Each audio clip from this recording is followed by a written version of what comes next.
En el nombre del Padre, y del Hijo, y del Espíritu Santo. Amén. Señor, haz de nuestro hogar un sitio de tu amor. Que no haya injuria, porque tú nos das comprensión.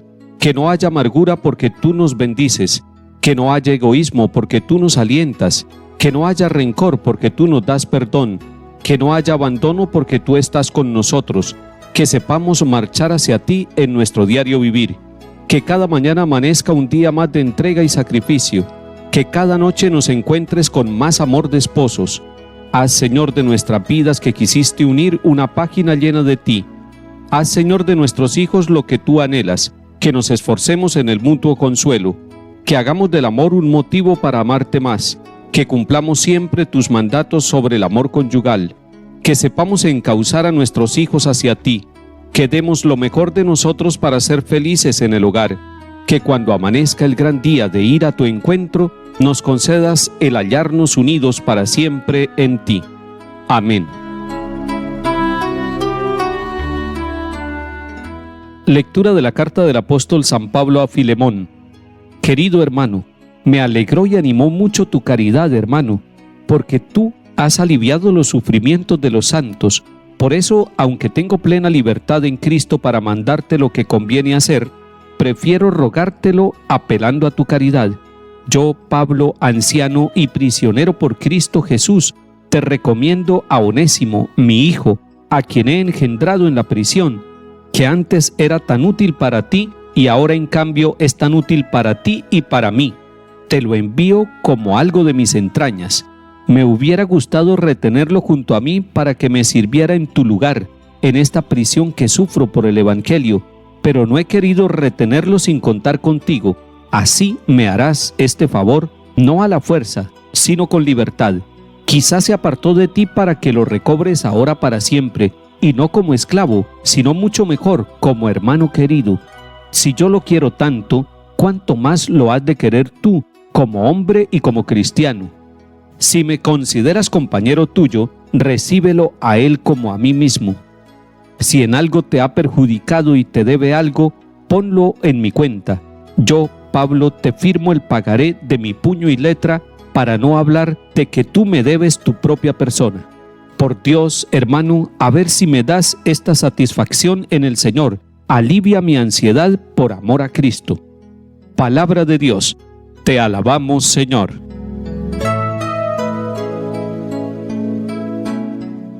La carta de San Pablo a Filemón es una de esas cartas breves que tiene solamente una página, que pudiéramos llamarlo como un mensaje breve de Pablo, en este caso a Filemón, para agradecerle todas sus bondades. Ustedes la pueden encontrar en la Sagrada Escritura, ya en la Biblia, al final del Nuevo Testamento, la carta a Filemón. Se la recomiendo porque tiene un sentido muy interesante de aplicación social.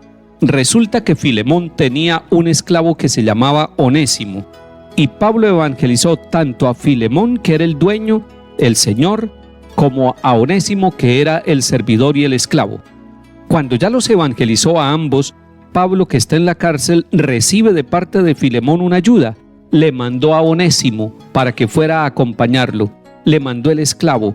Y Pablo recibe esa ayuda con tanta gratitud y lo acepta de tal manera que aprovecha para evangelizarlo y profundizar en la fe que este hombre, que antiguamente era esclavo, ahora es libre en Cristo Jesús el Señor.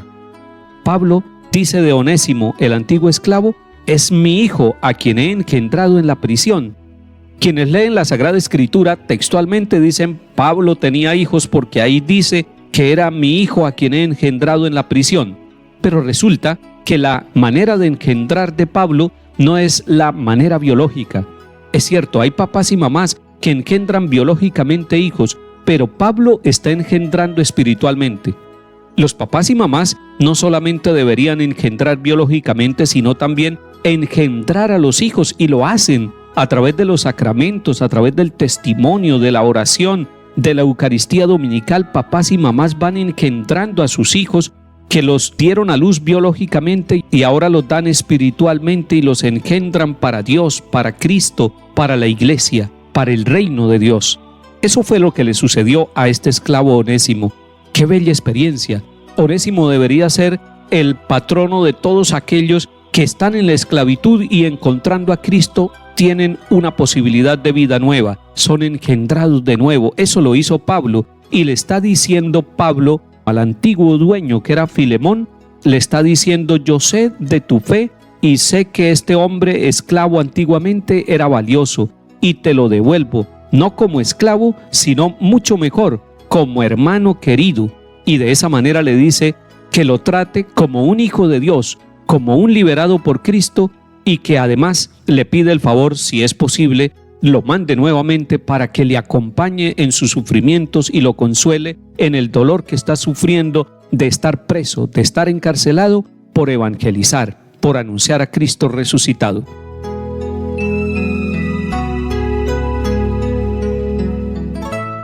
Salmo 145. Dichoso a quien auxilia el Dios de Jacob, que mantiene su fidelidad perpetuamente, que hace justicia a los oprimidos, que da pan a los hambrientos. El Señor liberta a los cautivos.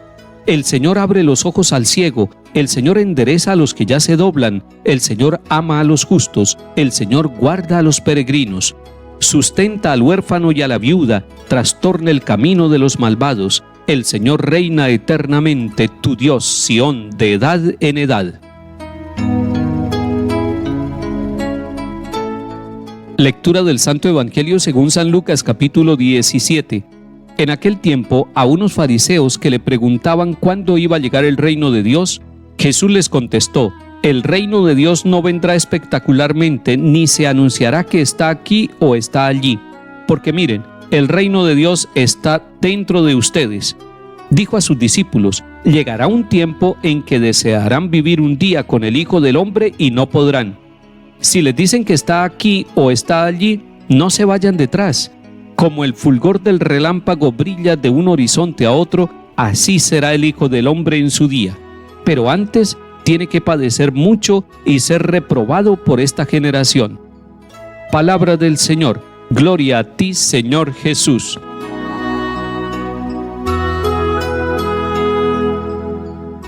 Cuando estamos terminando ya casi el año litúrgico, la Iglesia nos propone a nosotros unos textos que nos hacen pensar en el futuro, que nos hacen pensar en el reino de Dios, que nos hacen pensar en algo que nosotros profesamos como fe católica, como fe cristiana profunda, y es que Cristo ha de venir nuevamente a juzgar a vivos y muertos. Y por eso en la Eucaristía nosotros decimos: anunciamos tu muerte, proclamamos tu resurrección. Ven, Señor Jesús, porque vivimos esperando la presencia del Señor. Los fariseos se le acercan a preguntarle a Jesús cuándo va a llegar el reino de Dios. Y esa pregunta se la han hecho durante siglos las personas: ¿cuándo es que va a llegar el reino de Dios? En el Evangelio según San Marcos, Jesús le dice a los discípulos que el día de la plenitud, el día de la manifestación gloriosa del Señor, no lo sabe sino el Padre. Algunos se han atrevido a través del tiempo a decir fechas y a anunciar llegada del Señor. No debemos seguir esos falsos anuncios, no debemos dejarnos engañar, porque el Señor Jesús lo está aclarando y lo está diciendo con total firmeza para nosotros. Dice: miren, el reino de Dios está dentro de ustedes, y el reino de Dios no va a venir espectacularmente, ni se anunciará que está aquí o está allá. Esa afirmación de Jesús debemos pensarla nosotros con mucha claridad. Primero, que no vendrá espectacularmente. Se tratará de algo silencioso. La venida primera del Señor Jesús no fue espectacular, fue silenciosa, y es lo que vamos a celebrar en Navidad. Eso descrestó a muchos.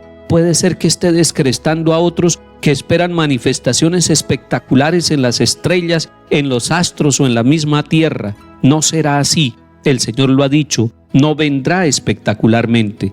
Tampoco se anunciará que está aquí o está allí. Y dice: si alguien les dice que vayan para allá o para acá, no se vayan detrás de ellos.